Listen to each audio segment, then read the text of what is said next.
Welcome to Mishika classes. Our today's topic is the moon and the eclipse part number 4, and today we are going to discuss about the introduction of the earth and the moon. आज हमारी moon and eclipse की part number 4 की class है और आज हम क्या discuss करने वाले हैं। अर्थ और मून के बारे में हम स्टडी करेंगे। अर्थ क्या है, कैसी बनी है हमारी अर्थ, इसमें डे और नाइट कैसे कोज होता है, सीजन्स कैसे आते हैं और मून की इंट्रोडक्शन आज हम सीखेंगे। Okay, if you like the video please like it, share it and subscribe my channel. First is the earth. सबसे पहले हम अर्थ यानी कि हमारी पृथ्वी, हमारा वो ग्रह जिसमें हम रहते हैं, आवर होम लैंड। ओके, तो आज हम सबसे पहले उसी के बारे में जानते हैं। It is a blue planet as it covers with 70% of water on it. Okay, तो ये रीजनिंग में भी बच्चों क्वेश्चंस पूछ ले जाते हैं एक एक वन वन मार्क्स के अंदर की, मतलब जैसे एक टैग दे दिया earth is a blue planet, why, give reason. तो उस तरह से भी पूछ ले जाते हैं या फिर ये भी रीजन इस तरह से पूछ लेते हैं। Earth is covered with 70% of water, then how earth look like, it look like a blue planet.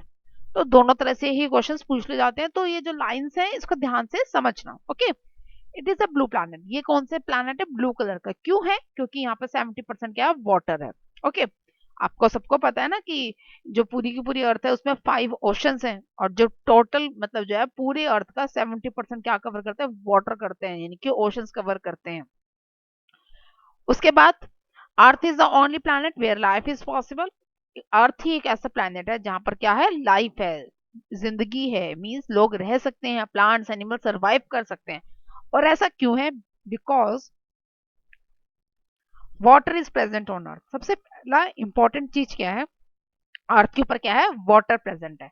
Water हमारी क्या बेसिक नीड है, सिर्फ हम लोगों की नहीं, ह्यूमन बींग्स की नहीं, प्लांट्स की बात की जाए, एनिमल्स की बात की जाए, of all living organism the basic need is water. सबकी बेसिक नीड क्या है, वाटर है। In Earth atmosphere, there are essential gases on it like oxygen, carbon dioxide and many more. अर्थ के एटमॉस्फेयर, अर्थ के पास एटमॉस्फेयर की लेयर भी है। Okay, तो उसमें क्या है, बहुत ज्यादा एसेंशियल गैसेस हैं जो लाइफ के लिए अगेन नेसेसरी है। फॉर एग्जांपल, हम ह्यूमन बींग्स कौन सी एयर को ब्रीथ इन करते हैं, करेक्ट, ऑक्सीजन। प्लांट्स कौन सी एयर को ब्रीथ इन करते हैं, for preparing their food and for the respiration, for respiration they are intaking oxygen, and for preparing their food they are intaking carbon dioxide. तो वो दोनों ही breathe in करते हैं और ब्रीथ आउट भी करते हैं। जब उनका रेस्पिरेशन प्रोसेस टेक प्लेस हो रहा होता है तब तो वो ऑक्सीजन लेते हैं, जब वो फूड प्रिपेयर करते हैं तब वो कार्बन डाइऑक्साइड लेते हैं। तो again oxygen and carbon dioxide both are the necessity. इसके अलावा जो हमारी अर्थ के पास 70% क्या प्रेजेंट है, नाइट्रोजन है। With the help of that the oxygen gets the food, sorry the plants get their food. जो प्लांट्स को जो फूड मिलता है वो नाइट्रोजन से मिलता है। नाइट्रोजन जो है बेसिक नीड है प्लांट्स की ग्रोथ के लिए, तो वो भी अगेन अर्थ एटमॉस्फेयर से मिलती है। इसके अलावा मीथेन है, और भी बहुत सारी गैसेज हैं, वाटर वेपर्स हैं, सल्फर डाइऑक्साइड, ये सारी गैसेज ही हमारे अर्थ के एटमॉस्फेयर में जो कि कहीं ना कहीं किसी न किसी तरह से हमारे यूज में आती हैं। अगेन द एसेंशियल नीड है हमारी लाइफ के लिए। The variation of the temperature of the earth surface, earth के सरफेस के ऊपर क्या है, वेरिएशन है टेम्परेचर का, कभी सर्दी है तो कभी गर्मी है, एक जैसा टेम्परेचर नहीं रहता ना। यहाँ पर विंटर सीजन भी आता है, समर सीजन भी आता है, ऑटम सीजन भी आता है, सभी तरह के सीजन आते हैं। तो उसकी वजह से क्या होता है, अर्थ का जो टेम्परेचर है हर एक एरिया में, हर एक रीजन में क्या है, मेंटेन रहता है। बिकॉज ऑफ दैट, इसकी वजह से ना तो वहां पे ज्यादा ठंड ना ज्यादा गर्मी, मतलब जहां पर जैसे लोग रहते हैं, जैसे प्लांट्स है, जैसी वेजिटेशन है वहां पर, उसको उसकी रिक्वायरमेंट के अकॉर्डिंग जो टेम्परेचर की जो बाउंड्री है वो उसमें लिमिटेड रहती है। तो क्या होता है कि सर्वाइवल पॉसिबिलिटी बन जाती है। अब अगर मैं बात करूं इंडिया की, तो इंडिया में क्या है, अगर सर्दी है तो कुछ महीने ऐसे हैं जो गर्मी आते हैं, तो बैलेंस आउट क्रिएट हो जाता है। पोलर एरियाज है वहां पर ठंड रहती है, ठीक है, लेकिन वहां पर ठंड रहने के बाद भी तो वहां पर जो वेजिटेशन है उसके अकॉर्डिंगली ही है, मतलब उनको उस टेम्परेचर बेरिंग की वो है। मतलब ये नहीं है कि वहां पर अगर इतनी ठंड है तो सारा साल ही इतनी ठंड रहेगी। थोड़ा सा वेरिएशन टेम्परेचर में डाउन भी आता है, कुछ टाइम ऐसा भी आता है जब थोड़ा सा टेम्परेचर डाउन आता है, अगेन जब वो पीरियड खत्म हो जाता है तो अगेन टेम्परेचर में राइज अप हो जाता है, तो वो मेंटेन हो जाता है। तो जो टेम्परेचर वेरिएशन है तो वो एक बहुत इंपॉर्टेंट रोल प्ले करती है, जिसकी वजह से अर्थ के ऊपर क्या पॉसिबल है, लाइफ पॉसिबल हुई है। अब बात की जाए लेयर्स ऑफ द अर्थ की, अर्थ का स्ट्रक्चर कैसा बना हुआ है। सबसे इंटरनल जो structure that is called the core. Core is the inner most layer. Core क्या है, सबसे अंदर वाला जो लेयर है वो कौन सी है, कोर है। It is the hottest part, ये सबसे गर्म पार्ट है हमारी अर्थ का। क्यों है गर्म, क्योंकि इसके अंदर आयरन, निकल, सल्फर, मैग्नीज, कोबाल्ट, बहुत सारे ऐसे मिनरल्स हैं, बहुत सारे एलिमेंट्स हैं जो वहां पर मोल्टन फॉर्म में, पिघले हुए फॉर्म में है।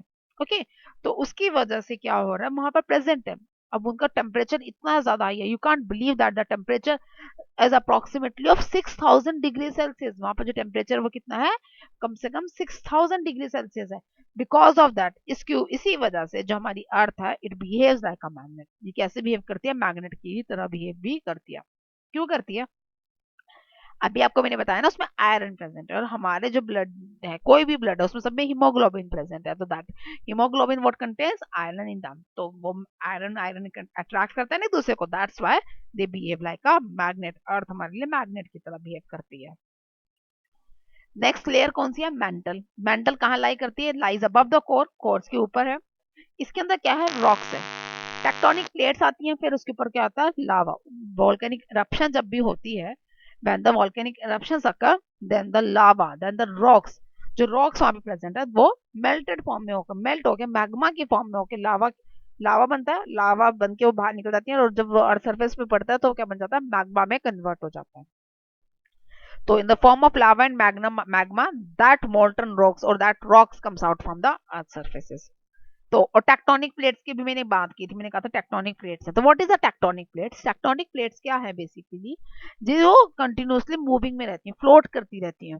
ठीक है, तो वो क्या होता है कि वो हमारे अर्थ को मेंटेन करके रखा हुआ है, जो अर्थ का जो ऊपर वाला पार्ट है, क्रस्ट पार्ट है, उसको मेंटेन करके रखा हुआ है।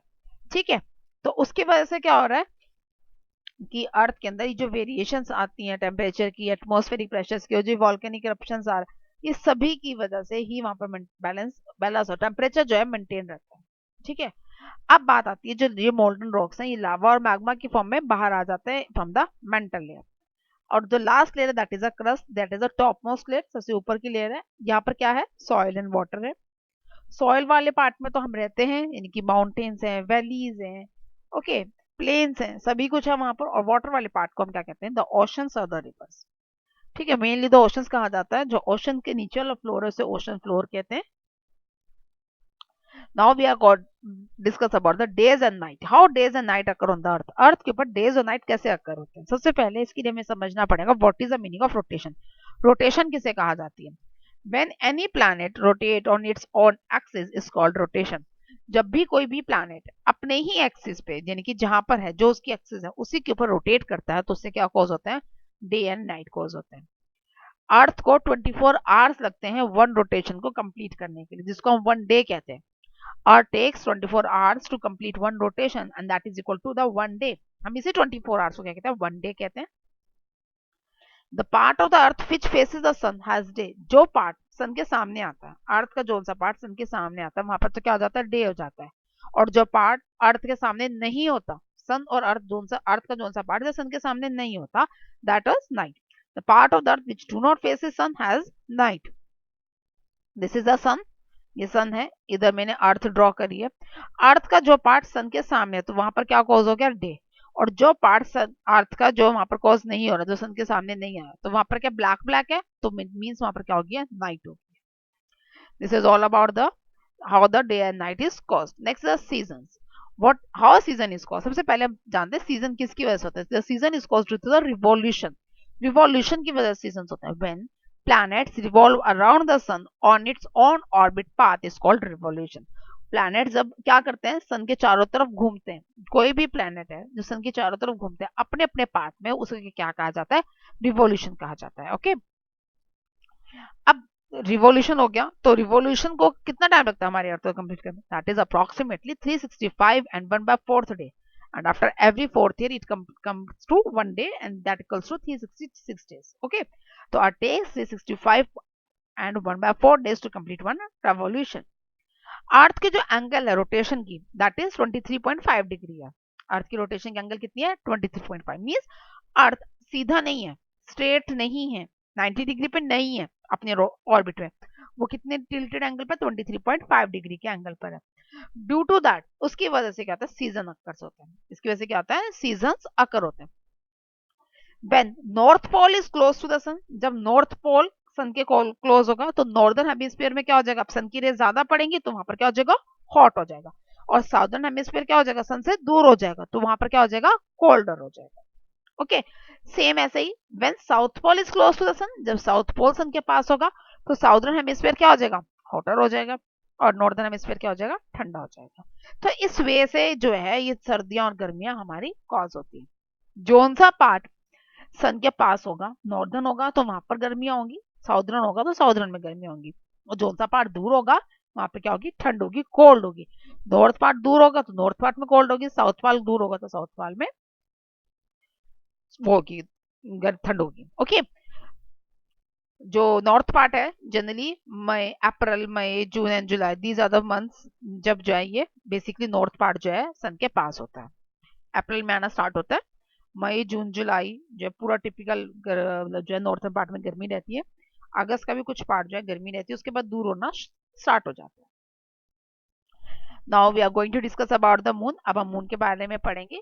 व्हाट इज द मून, या हम किसे कहते हैं moon, moon is the natural satellite of the earth. Moon क्या है, अर्थ का नेचुरल सैटेलाइट को ही हम लोग रिप्रेजेंट करते हैं। वैसे तो सभी के जो नेचुरल सैटेलाइट हैं उनको मून ही कहा जाता है। अर्थ के जनरली हम लोग अर्थ की बात कर रहे हैं तो अर्थ में हम मून ही उसे रिप्रेजेंट करते हैं। वैसे इसका नाम क्या है, लूना नाम है, जो हमारे अर्थ के मून का नाम क्या है, लूना। ठीक है, लेकिन हम इसको मून से ही रिजेंबल करते हैं। The moon is a natural satellite of the earth. As there is no air, यहाँ पर कोई भी एयर नहीं है तो वहां पर कोई एटमोस्फेयर ही नहीं है। सिंपल। अभी मैंने आपको स्टार्टिंग में बताया था, जब मैंने अर्थ के बारे में बताया था कि जो अर्थ है उसके ऊपर एक बहुत थिक लेयर एटमोस्फेयर की है। तो मतलब क्या था, वहां पर एयर प्रेजेंट है, वहां पर डिफरेंट गैसेस प्रेजेंट है, लेकिन मून के सरफेस के ऊपर कोई भी एयर नहीं है। तो अगर कोई एयर ही नहीं है तो क्या होगा, वहां पर कोई एटमोस्फेयर ही नहीं है। We can not heard any sound on the moon as there is no air. अगर कोई एयर ही नहीं होगी तो वहां पर हम कोई भी आवाज सुन नहीं सकते हैं। बिकॉज, क्यों नहीं सुन सकते, because sound needs a medium to travel. Sound को एक मीडियम की जरूरत पड़ती है। ठीक है, मतलब एयर की जरूरत पड़ती है ताकि वो एक जगह से दूसरी जगह तक ट्रैवल करके जा सके, तभी हमें किसी की भी बात को सुनाई देती है। अगर ज्यादा शोर होता है तो वो डिस्टर्बेंस में मिक्स हो जाती है, या फिर अगर कम शोर होता है और एयर ही एयर प्रेजेंट होती है तो इको करनी शुरू हो जाती है। इसलिए अब्जॉर्बर्स भी लगाए हुए होते हैं। अब रूम के अंदर एक एम्प्टी रूम में आप खड़े हो जाओ, कुछ नहीं है उस रूम में, आप कुछ भी बोलोगे तो क्या होगा, सिर्फ एयर ही प्रेजेंट है तो आपकी साउंड क्या होनी शुरू हो जाएगी, इको होनी शुरू हो जाएगी। अगर उस रूम के अंदर आपने फर्नीचर प्लांट कर दिया, या फिर आप कह सकते हो कर्टेन्स हैं और जो भी एसेसरीज हैं रूम की वो आपने सब लगा दी, तो क्या कर लेंगी, वो थोड़ी थोड़ी एयर को अब्जॉर्ब करनी स्टार्ट कर देंगी, तो उससे क्या होगा, साउंड को भी अब्जॉर्ब कर लेंगे, तो आपकी साउंड जो ईगो होनी बंद हो जाती है। तो इसी वजह से कहते हैं कि जो भी साउंड होती है उसको क्या चाहिए होता है, मीडियम चाहिए होता है। We can not heard any sound without any air. कोई भी साउंड आप नहीं सुन सकते अगर आपको एयर नहीं है वहां पर। Moon do not have light of its on. अब बात आती है, अगर मून के पास अपनी रोशनी ही नहीं है, मून के पास कोई लाइट नहीं है, तो रात को चमकता कैसे है, हमें रात को विजिबल कैसे होता है, because it reflect the light of the sun. वो सन की लाइट को रिफ्लेक्ट करता है, जो सन की लाइट उस पर पड़ती है उसको रिफ्लेक्ट बैक करता है, जिसकी वजह से हमें मून विजिबल होता है। On the moon surfaces there are the craters, mountains and valleys. Moon के सरफेस पे क्या प्रेजेंट है, क्रेटर्स प्रेजेंट है, माउंटेन्स प्रेजेंट है, वैलीज प्रेजेंट है। वहां पर वाटर के ड्रॉपलेट्स कुछ अब देखे गए हैं, बट अभी है या नहीं है वो भी कंप्लीटली बताया जाएगा हमारे साइंटिस्ट के द्वारा। ठीक है, लेकिन अभी तक तो यही बात है कि मून के सरफेस के ऊपर क्या है, क्रेटर्स है, माउंटेन्स है, वैलीज है। माउंटेन्स और वैलीज तो हमें पता है क्या होता है, what are the craters, craters नहीं हमें पता क्या होते हैं। क्रेटर्स किसे कहा जाता है, when any meteoroid, कोई भी meteoroid जो है collide with the surface of any heavenly body, the big and hollow structure is formed.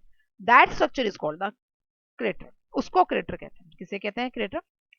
मिट्रॉइड जब भी कोई बड़े बड़े जो पत्थर है जो आसमान से आपस में यूनिवर्स से जो है स्ट्राइक आउट करते हैं किसी भी हेवनली बॉडी पे, तो वहां पर क्या करता है, बहुत बड़े बड़े होलो गड्ढे पैदा कर देते हैं, तो that is called a crater. वो जो गड्ढे बनाए हैं उनको क्या कहा जाता है, क्रेटर्स कहा जाता है।